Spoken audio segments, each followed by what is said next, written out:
la koto ye popoti Royal TV bene dole do puro mi dole bo kan fifo mi dole bio ne mi chibo mi friend ma gandia nyoro mi gare gandi nyoro mi azo no gandi do kwe da ho kwe de lu mi de yo de gboro bi papa ta mi yoro zmale il fondo ku Jesu do si kwe lu bon to don we to mi wo je no ko jo mo azo don wo we go to mi be o to be Jesu do de fongo do wa kwe TV do Galilée wai bawo go to atoko mi bon manage bo yoro zmale di de mi di no radio to papa di no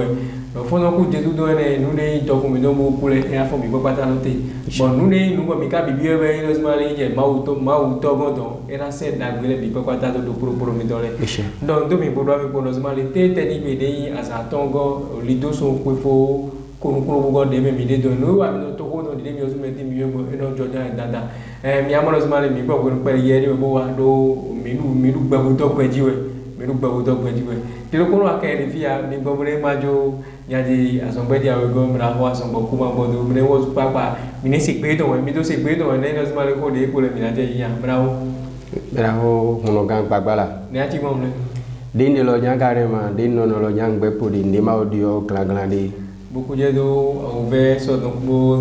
ko epo o mi osu mi kudo pe amai wa sare kogo ai wa sare kogo nyara ye lo ga ajo vile do e akokere no akono ba kaita de minu ya gba mi to si communion di ko de so mi yo meti mayor PDG o jira koteyo no do yi communion mo le ye wosia mi me ame de sin choro de so de wa ye dagbe so te kre mi yo meti mi do wa fo do bo ba kaita ene lo we do ke si do ye wa no so ngo ma iro du sare kogo nada ni ne jo mari ago ho me bo yo ma wa agoro vivia mi jo kite nge ma ndi ado bo wa ne eyo be bia ko fio murando bra me email mo wa foto no wale site mele mi na wa ji bra go mo to no do mi tite mi bra wa so go kuma bo o de ko lo bo ga jo se bra mele be amala sita no to me mele bo ni ne nya ta lo le ko Majele kere di de mi de pipo mi do yera gbe ponto Royal TV be le ton le mi kudo me ya gbe pipo po ye ipo mi o so wa e kon bo ni hota te no le mi ase ibo do si ami we chubo na ka do hota le mi ma do Galilée sinu do mi do me hon le ga to mi don Jesus Christ o su pa san pe di me de o jenu ko bo mi e pe ru don mi e pe ru Galilée lo bo ho ri hu we na do ami le we chu mi aso be pe Jesus mi don asa kan ni to le mi na yin bi beto hota te no le we ndo sima na ti no mi don pe to de ibo mi bo ji gan mi yen e Jesus Christ sin agbasa bo so le ye we sin don e bi o ma o me bo yin ma o vi pipe nu de jo de tene mele mi ando ha e ton mi mo ro polo ganda o bongbong mera o sisi je khe isido zin su o su pa egbon arrondissement de arrondissement bon dans les bimé mi ando ha e ton mi to gan mi don to yo don mera ho Patrice Atanas Guillaume Talon e wa ajara sin kan lo me mi ando ho le sin ha mi bo ho de vole ga so gona mi de toji bo pon mi podo ya ipo une peto ya la we poto Royal TV bere don be di de mi saison mera ho zo bo kuma go sin me ko ta le ne mara iko do lo la le ko bo de ho le mi na te ji lu na fron kana bura de atora mi mi gbo mi mi atan pa lu le ko peto ya la we poto Royal TV bere don be wa ro pozo go zo ko ndo do mi bodo ami no smale mi ne kudo asante don Galilée mi de vive me de ile bodo ro smale ile teknologo yin se nu choda won se mi ni don ka de ali jibo kun keke ma o gboro to de pepe mi je ne la kula mi ya wi e fo ye bo la so kula mi ko wi ye fo ye bo ka mi no ko mi to re na no te be di de mi o so mi ti mi o ye bo lo smale mi wa mi no fro kana ko le be na jo mi na wa so bo kuma bo do o ta de se do asia mi le ina fro kana bo de ko le mi na jego bravo mo we hono ga gbagbara kede di de mi do mi na fro kana no le nu wa le bo na do mi do ajara sin kan lo me do we mi na be so mera ho si je re ma wo to yo no Atanas Patrice Guillaume Talon wi o so pa we bi o ajara sin kan lo me ye wo de yan ajara to le ye bi we ku kwa fodo ye no bodo sima dandan edona go gan lodu mi se ye mo mi ton to bo ewuri ye mo nko don le ami me de ewuri ye ne le ami we yin na jino Tatiana Bonu podo mera ho da froze seda gbanipo mi pon yele khemi oh yes oh yes républicain nyero campagne sitan we bo campagne sitan to gan mi ton ze azan gbe ton do te 5 avril 2021 na do akpon mi ta jira na do akpon de mi to titolo basido e vivi na mitra la mele kpo wa gbeto le kpo me ho sunu nyonu mi dondo mele kpo mi wa fi egbe le kpo kwata mi dondo me kpo do de wa fi do ina so ipo iton le gbejijo o nwa we to gan osu mo do mele yin won na wo so yin won na to mi to ko mi to ajira to lo wo zo mele kpo tronko iton le gbe na do to gan ohun ezagun te hen wa to ko te jan do na e so to dido to nu wa le mi do o ko de mi do po mi kpo to fidin donc bon cadre élection présidentielle si comme et te dido yaro e mina so voix jirato lo jirado e mina so do alo jirato lo ko na vo ba edu kanji côté e mi ongbando wa to lo me côté ali côté no susu na basi donc e vivi na mi population la so vivi na e no di mi tele jani mais les poni fond wa boson won to dimanche 11 avril mais les po mere ko na ko gbolo mi troflin wele no kere bi ado amino o medaho sisi jehe isido sinsu osu papa egbon tovie no leji de bonusin kalome arrondissement de yin arrondissement bo de bonusin kalome bi patapata wi egbon lobo do hodo somi de sin no wa mi de tin trolo do medaho sisi jehe to ganto yodon edona ido pobo ton mi se ye mo mi ton do bo eyi yenele ami mede yenele ami weyin medaho eriko kuchiko podo Nadjino Tatiana Bonupo Mikpon Yele Khemi a zonde Patrice Talon wa de ku aton de wa din le me mi timen mele me keke ka mon ko jeme don no e jole supo mi timena e a zonde candidat mi ton jona blo ne du gandin e kana du janwe a zonde na blo ele bo bide o male o ma mele mi timen do podo na me mi ton le atongo mi adona ero mele o ganlo enadin amo mi nona blo de bonufi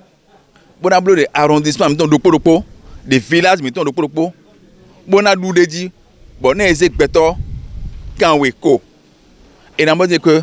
gbeto kanwe forton et les roumons eze Patrice Talon 95%, 100%, 99%. Nde ba mede de bonwene nde ba mede de village do podopo bonton lene amon mele mi mon logbon mi moro bonufi e na voter na talon bo e na pacha de so e na voter na talon de bonufi bo e na pacha kan ba yen lo de mi be de bonu kamere ku e lo me tin mi je talon godo pa talon na ito gan lo mi ka de bi ro mi lo so me tin mado ali mado si matimi gonga makado ali aki kaleli do mi pere ne mi ka meyon si lole de mi fun kan ni boja godo ne mi so ehun nde ba mi de lole ni mi yo le kese ko zanpo hun ni bono tekpon bono flim mi tianwe ni gbe no flim mi flim mi lo so meti mara jo do mi re godo ne kese ko zanpo be na de asan lo wa alore alome mi troflin mi na wa commune Dangbo dans le main, boado amino, medaho sisi jehe akuanu Mathias Demenu, Dangbo dans le pot, oui, osu papa, et huwa fodo gleto hodeni, Dangbo dans les mains, retin pataki, que sont nous deken, podo dévoler po, monsieur yaï momentan de voyer yenele ami, medaho modeste Dabois, podo Grégoire, on peut dire pour lui, mon encore dans les mi pon ye chemi. Mais tchele mi kudozon. Mikudo teno kome ma una no ko miko yade mi lo jiji e ma yin do vo me ne je tan e na je agbako mi na yen do nu de mi dore aigbaji fi wi mi na gbe 2016 bongo de Talon Godo 2016 oui bongo de Talon Godo nga do pena mao do e ma do yami ga oui don non mao mon depuis 1960 mao mon Talon do un do pour de donner fidien un courant ma wa to me fi do son aton me ne wa fi mi nyami courant na to me fi bi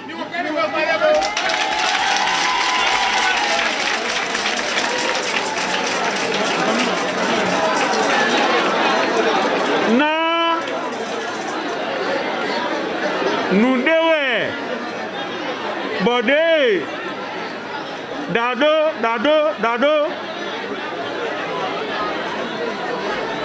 De mi semi to beji bo voter na mi bon nous député mais we nous bon we go kan courant donc ko kakabo di ko medele ko miwa magado mere pepese de nous député ouais délégation de pachena courant ko abem et demain c'est à ton fin donna bon mi va ka to fine bon et donne mi ton courant son tango et na ko to fine bo isume ndo ni jo courant lodo ne ma dasa to yen jodo nous vivons remiwa ouais somi deja de azan ogbe lo biblo azan oro ko to sun de memi de ton oui mi ayi blo vodide boaze toga de na pachero tomito bene tonuo mina ize zare dia pe ko aton we mize sisi jere talon do gaji mi garo ache dodo de pa de no to ronu ko aton ena toga bone blo ko aton fo ya so i somi devo be devo na yadi bon mi aize toga devo de merega jrovadu galeme toga mi don fini wa so je mi ozu yo mi yo abi mi ma yo mi yo abi ma yo mi yo abi ma yo donc il faut go aloze e ma ga ezi alopo juropo to vile we khosi bo adusi amio zo agawa do edo avo go adandan e ma do ajo to lodo do de zegbon ena papa ena jidide ena nukun hunhun tomidon bo tobi fondo bene tobi fongudo e ma soyi uwe nyiro mebi wa dango bodo amino ne gbebla gbagbere ko eno tun donde yi bo igba fodo ndewu dende di do mi kwenu edido mi dai hunta mi mo de ti won rete nian ka me ko de mi do ko ya to ni jan ti jo tian ndo na mi do mi le main politicien o mi le o nuwe mi no kan bono pon bono je hun lo toro ji bono pon nuwe na jo so ndo mo na mi de ko nenu bodo na mi do me da ho sisi jere Patrice Talon o wiwe mende o nu mesen de do bene igbajile me koko de o no bene igbajile ndo me da ho na we sedo bodo ena ito yoga de mi do ko enu mele ma fe do ko nbo me de le ko mi do e de baro yo ko ene le gare e de ularo yo ko ene le bondo na e do me da olo ni egbe ni ya inazo vefe ne bo ina leko wa mejele fle we na tromba leko wa tangbosi kan lo me lo pologbo ado ami do na jino mi don gbeto dagbe de ibo mi bo jigan ko yo gbe fiton ami me da ho shira akoteyon sino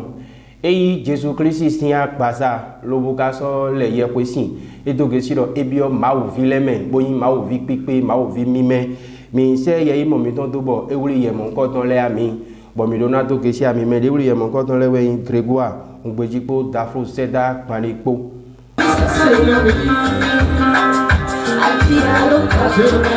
Mama mi kuche tobe ena se la mi atiro na be abujido leta se mama eso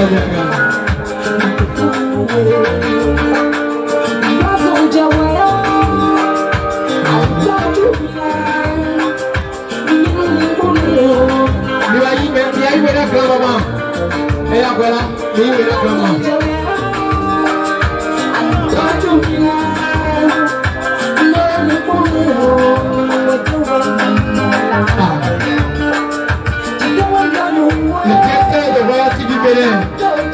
Monsieur le Président,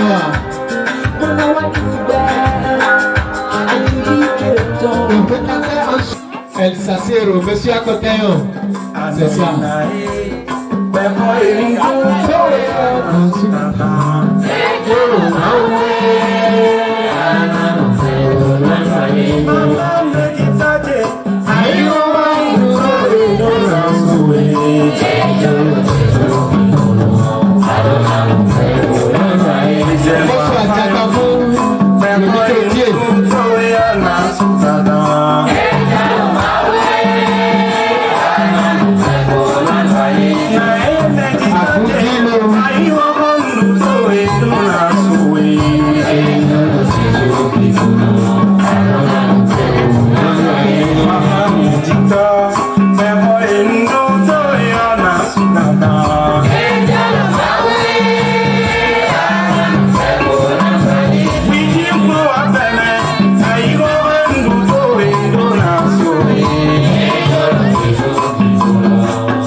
Najinolo esowa sekpo mi lobo adom do mi ude yin gbeto boto afonele mi ude no godo ne na no iwa mo nkan don boto pe don bo gbeto le no godo ne ta e do khusupo bodo ndo mi do to hode do le khemi bo se do poropo dide mi de si se gbo e anti ami e ajeje lo nche da o gangan to gan men do ale ye wo sin lo dai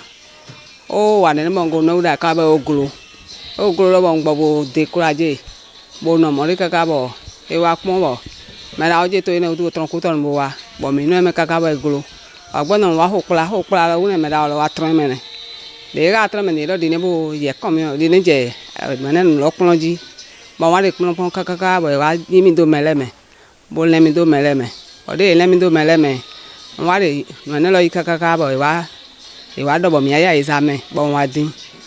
bo wa le ye kwesin lo bo komi lo bo mi de awa je lo me de te e vivi na mi tran do de oye no ku ho be no wa nde me godo ene ma ndagbede chogan cho ndagbe nya kan de me jirodo ma o jirodo kan lo me no chiche ma o sin tito dagbe de ma o jirogbon na onikaluku we no igbon ho be no blodo no mi don anogbe bo mi ablo wa jije ne to mi don anogbo mi ablo wa jije ne de ka so yin mo de bo to lo ma so afi bo di olori te din be blo ra mi yen e vivi na mi tran bo mi de ko lo de te zanji bode aya je la me de te na ho ne lo gbeji to agbeji do azanga gbega na yen to de gbezan to me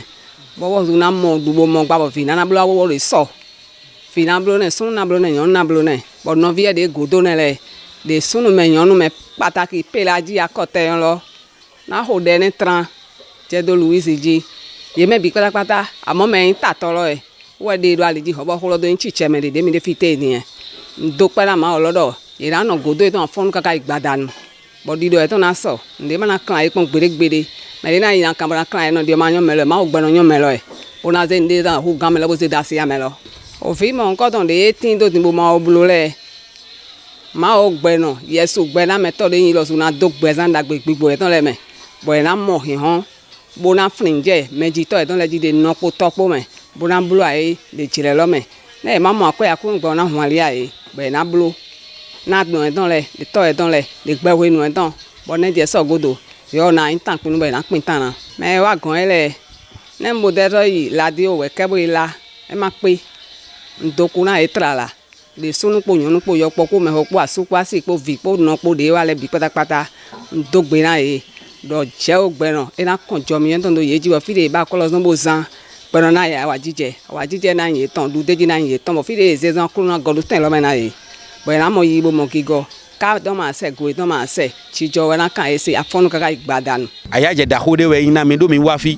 bo do si komi sin income bo ka gbele po nu bo ko me hun mi bo mi modo mo lo batem ke akote on jera bi basina iye ton egbe nu da ho e to azan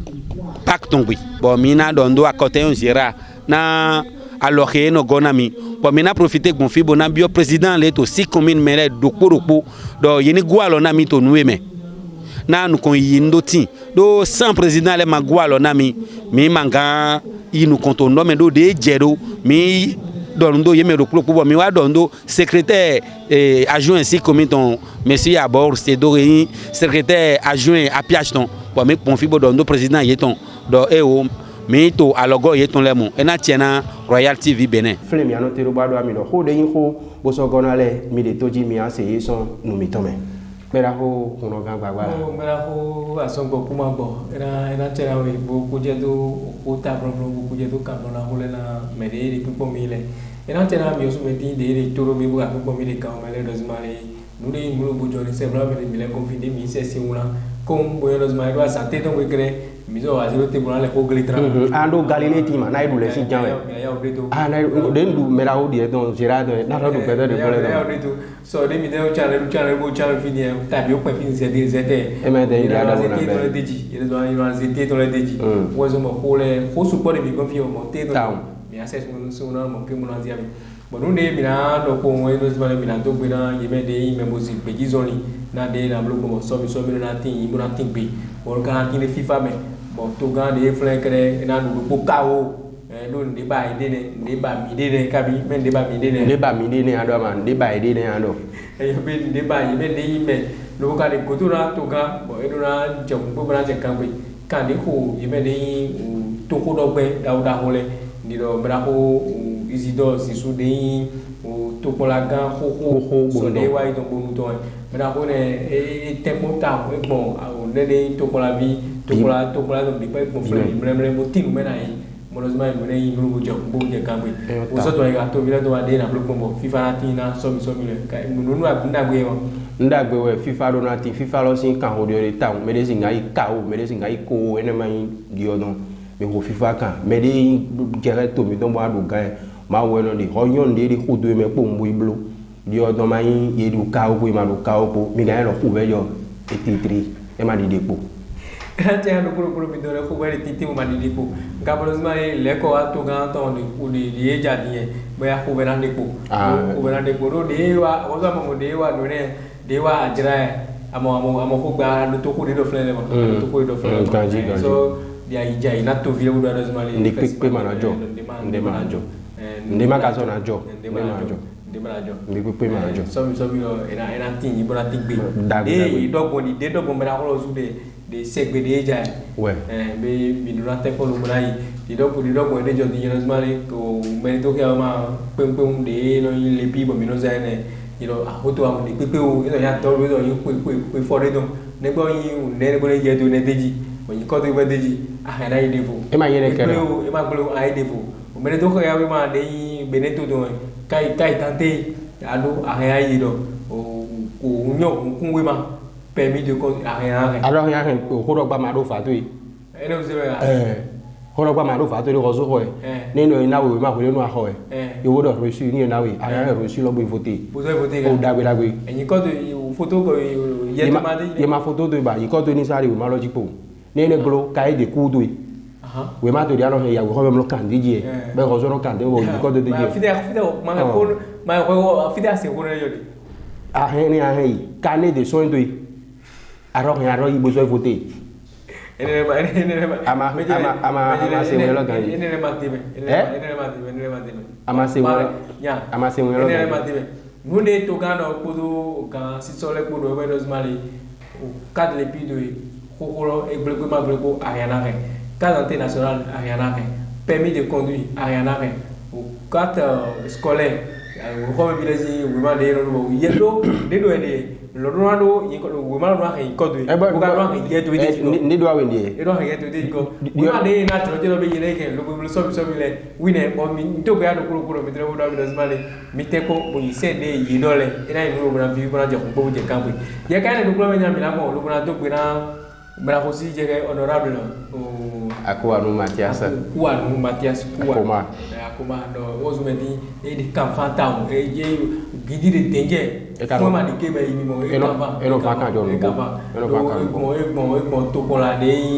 to ko la ke lo mo wo ka me to le e gbo me blemble wa so ni ya so to be do na wa de dos mali se ko to jibu do na mele e inu lo vi vita mo jo bo je ka me kanya ne mera woni jo de don do eno ko kan ne jo ta ni do so mi si wo ya jo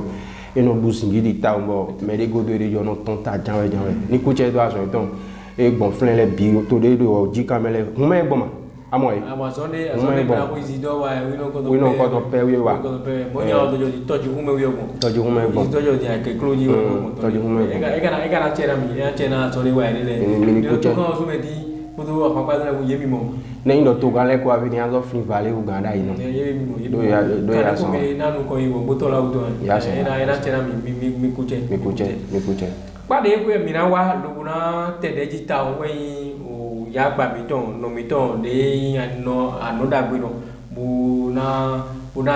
gbe wo na gbe sin mera ko jira ko te o de do ko yo amorosmale meno bodo metopo tanta gbe o yira lu na di gbe na do na di do meno ma pe awe ma pe awe meji to le jo ma te pe awe ne dos male avec nos male o de bo zo fili bo abuzo bo jo to ko no bo do me de ya ko yo ko watai ozo ni madio a do fivori ba a do fivori be me la ko jera ko te mo dos male tanta gbe te mi na do ya lo buna wa kun we don we so go e ke te u kaka o ya ne dikre ile ye mo e basi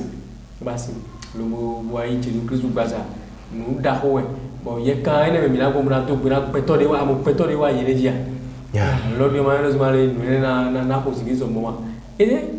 e u ga go parce que on peut tout de wa flene peto di sono yo voto meton mo se meto ye supporta mo se meto be wa no to ne ofole e se vie to le do be wa no flene gbejile beto me da gbele te supporta awa me so ko mi ado to gra yeme de fan club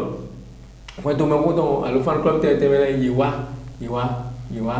o kono ga gbala le na do apo ndo si ma peto ri takame to sogbe bo e ka so yin beto mo gbon wi wa le to bo mo de no wi wa le no yin gbodo ni apon me la ko se la kote yo e yin mo de bo e o gbon wi wa supo to bo ka o so yo de no to no supo gbon e ze tabora yi bo to no wi wa no yo e to no wi wa no yo be je o gbe bo je kan gbe boni do aja yi ne jipuri nu kede ne ido do fi ko nwe ne we ire nu mo nko don wari an gbe do ke e ma influence we ire nu mo nko don àwọn asaba de glo yi no su we asaba yi te ganji mo to te asara bo te asara bi bo ble bo ama photo manager comment ma lo pare pe de do ko yo na o jira ko te yo egbon pe mi do me fi o egbon pe mi meto kozi aso wa to le to me bo to pe na trala mi mere do afora no iwa le don to mi para que amo bodo de mi de tro to godo lo se me do ai me le yi se me do ta bo mi don to mi bo jira go ya do po bo do mi do smale fide mi raison lo zewa flen ba bo to na di ke bo da ho to na do bio nishe do hojo ho ta we ni apon azavalo eyan zavadi bo ne blanu kon we bo zewa do flen ba je te le bo ho kun ando mari tango togo domine vivi mais je l'ai ndondo do poro mi dans les bona bon fibo 0 to mena gbeto le bi popata do de no wa no meto si nu bon oui ne do meno ma yawe di pole na fe wi ai meto ma so yawe tira ko te yon ss ko na no ne mo blube je on gbebo je kangbe bonyo do sima ne mi de blo yo ko bon no mi to te so no fi kakado ya ne na doji tari mo ali frene amo ko de ro tane te ni wo chobe wa di Jesus Christ ti finia Jesus ga yi meri le no na gbe ga melo ena no gbe frene kaka bo he iluwe ne do ete so aje we don we ma te so do asavadia buzo wandia be do mai ko no ko bueno ukai to de o kujo yi do no ha beto de kuma no ha ne to ayo pere dim ga yana ga ji ai no wa ha no vivine fare do pro bono do bono mi ha to pera pare me no te kuma ji me ra o de no te o yi gbe bodo zuma le do na e beto bu me ya me be na do ji do wi do na na te do ku ba na mi to pera me ne bo na zo to pera honorable akoma eno ayo ji gbelo kakabo eno fle kakabo le bi jo no ko amo fide de 14 de kre amo be wo di fle we are go no te fle bo be i fa halo ga ya lo bo se ya ke no numero ho uno ga afamasu ayo mi do mene le bi mo ma so on shira ko te on sin no vie don daho ati no vie don pe ville do e bi we no ko bo to no wi wa mo ko to beje mbubu je kangwe yalo su asihuri yalo do ba eso bo kudena yebe de wa fle bi papata bozo kudena fiedo do amomodo zumale wone mi odo da do be we no do meto me no budi mai de adu kwe bo hoda igba hoda yi ari itajile gba odo de ka jiwe jire jija jikwe ko ki ko tare afoma ni kane amayo nduwe do mo ne ho ba ko do kre ari zi yun da hole yon go se zegere gere bo VIP le ko ya ti ya no ri ko ni ado do ba yoro be o nu feme no o da si no ka da si buka ji ho bu ma wo ri pe video yi bo jo do ka ga bo ho bo ho di a be o da si ya bo alo wasi wele na do bo sunra no wi aro do we na ya folklore no do alo ya no de medere di mero de ba ya so do no di bro ko kaka au ma di ki au ma di ki diablo no fie o do apo no to le dia ke no mo dia to mo wi finabla ho zo ya mo ko to khode mo ko to dele me mi bio ma u boro to zmani de ni de chiche e do na chero me dia fle ni pata ji mi os metini bu ka chero vi de inshira ko te lo zuji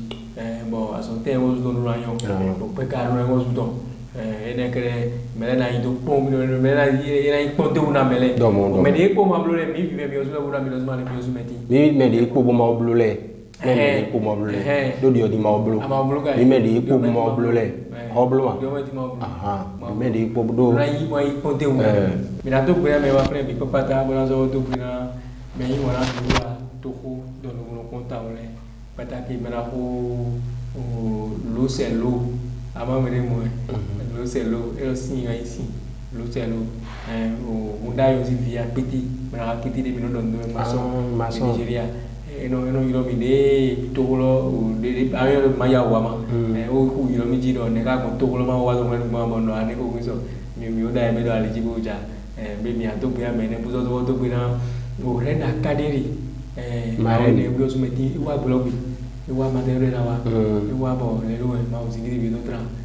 sigiri do re mi to pe ame so mi ne kuche ina tera mi sia mi to pe me de so to go do se me do le zaki on force mele president to go to po se me do ma lo yiro mi busy nko me de mi won po do me de ma mi flepo do mi bi mi kuche sira ko te mi to pe mi bo mi kuche tra ku do me go do ni no de mi ka blo mo ja ma o to mi no ko be so ama adu me o ni blo do o my god o mandu me mi u beto de no sira ko te yo po do no vie ton le khenu to le bi ko do le ndon mi bi pata yo si po kan kwa po kan to ndo to de no frele dondomi mi u de in to Royal TV to kai Royal TV si no le so dondomi ye u de in technicien bo no frele glengbele pataki o meraho Grégoire Mbouji Sylvain Anigrewa o tati wea yesu po dondomi bi patapata adi pataki ganda holo bi directeur ko lo bi don Modeste Tabwa mai DTV do do wo su trala do mi kuche beaucoup do kami do godo ni no ba do animateur gbolo do gujani mo ga gbagba iwe amo no po de ya biblo so asanto no bo ni ngbe ti chen o kongo chi ku ko pon yen do akwe dia be fron le kaka yeti ama onye do nya o fiji e den poncha be de so je ni e den poncha don so jan e bo asanto no bo ho be ya asanto no ko be bo si ba ajabu ye ko nu jawe ko mbo meleza kweta mute kwere gbejani o nkan gbe don yaru ko jo fle bi o gba ko be no de be na gbe na le mo apapa ajabu don ite ko bi afonti le mo fon sa wa ajabu gon ora o baba o na ya ba janti ya be ko ma se tole be ganyi ko de mi za solo be mala mo mala se dia mi zo mi ajabu do de ka to de ma ko ko pa mo ya fle ni do gbe lo gba ma ko gbàgbà bó ṣe pé kó wà ní kíkà bí lè di gan me o ya pero gbàgbà bó mo gan na gbo plan wi ba to rasi fle mi amo mra to gbira mra ho da gba de kapi susi klebe mu jaga do mra ho susu tra a plan mi don ya da gba de kapi eyin mere bo yin wana toho bo ka so yin wana me di file wedo mi le fi bo mi de fi e do mi do ni mi blo toho le trolo bo ko ve si mi mais non à base mi ton dit ton pour rendre nous pour nous ha wa mo mi de me do ganji mi ade we chobo wa so sin na ya to go mi do ma sin mai na no fi bu do ho bo pe to le na se gbe mi do be na sa kene mi do ndo itai e an chi ave kuche do ason to ma o na so se do aga wo gamo wo so no fle bi ma e no fle bi ta be ye ka yo me mi na ko lu la do pro mi de so male te do e ma ja mo be bo mi me de me lo ko sa sa lo ko na mi le ma o na ko mi nga do ko mo lọ́dọ̀ tó jẹ́ mẹ́dọ́ pé tè sílẹ̀ kan gbàkún ìtọ́ di ta mi wọ́n sọ má tó àfọlọ́ gbàkúrọ̀ ní sọ. mẹ́fì àjà tó yọ ayélujára mi kò fi dáwọ́ búrọ́. mẹ́ẹ̀dì máa gan mẹ́ẹ̀dì ẹ̀jẹ̀ ìtàn. ẹ náà tí a mi dọ̀ lódò kúròkúrò mi tọ́lẹ̀ bọ́dọ̀ mi lọ mẹ́ẹ̀dì ẹ̀jẹ̀ kárí àbí mi mẹ́ẹ̀dì ìtọ́lẹ̀ máa náà do fífa. bí o máa gan cha. máa gan kíkà lọ kálí lẹ́kẹ̀ẹ́ nínú kan yẹ kálí bí ìlú ráfà lẹ́sìn mi olùkọ́ náà kó. ìdọ̀ tó mi bọ́dọ̀ mi lọ sí máa kọ́ lẹ́mi lọ mi bolo tẹ̀tẹ̀ beaucoup quelqu'un de moteur de pataki doone jo ay ganji beaucoup na ko tijo dere mi a hoton le ma ona to ateji amin bena bi fa te do kare mina zeboro fle no clemete mo mari eje teni gbede ja mina so wa do ma do ko gan ate ko pe me lesi le mio ya mi jo mi do ai mai du ya era ja mi gbede ja mi a ko de to ko de wo ko